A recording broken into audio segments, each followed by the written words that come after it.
அனைவருக்கும் வணக்கம். Dear parents, ஒரு ஊரில் ஒரு பெரிய அறிவாளி இருந்தாராம். அவருக்கு ரொம்ப நல்ல மனசாம்.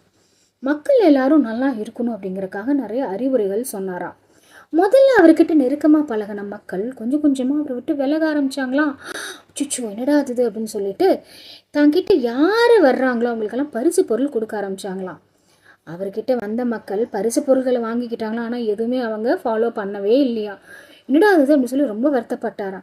அப்போ பார்த்து அவரோட நண்பர் அங்கே வர தன்னோட சோகத்தை சொன்னாராம். அந்த நண்பர் இதுக்கு நான் ஒரு வழி கண்டுபிடிக்கிறேன்னு சொல்லிட்டு மக்கள்கிட்ட போய் கேட்டாராம். ஏங்க அவர் சொல்கிறது நீங்கள் ஃபாலோ பண்ணவே இல்லைன்னு. அப்போ தான் அந்த மக்கள் சொன்னாங்களா, அவர் பேசுகிற மொழியே எங்களுக்கு புரியலைங்க அப்படின்னு அப்படின்னாரா அந்த நண்பர். டியர் ஃப்ரெண்ட்ஸ், இதே தான் நம்ம குழந்தைங்க கிட்ட நடக்குது. நம்ம நிறைய அட்வைஸ் சொல்கிறோம், அவங்களுக்கு அது புரியவே இல்லை. அப்போ அது புரிகிற மாதிரி சொல்லணும்னா என்ன பண்ணணும்? கதை சொல்லணும். எப்படி? ஏன் உங்களுக்கு புரியல? இதோ அடுத்த வீடியோ போட்டுடுறேன். நன்றி.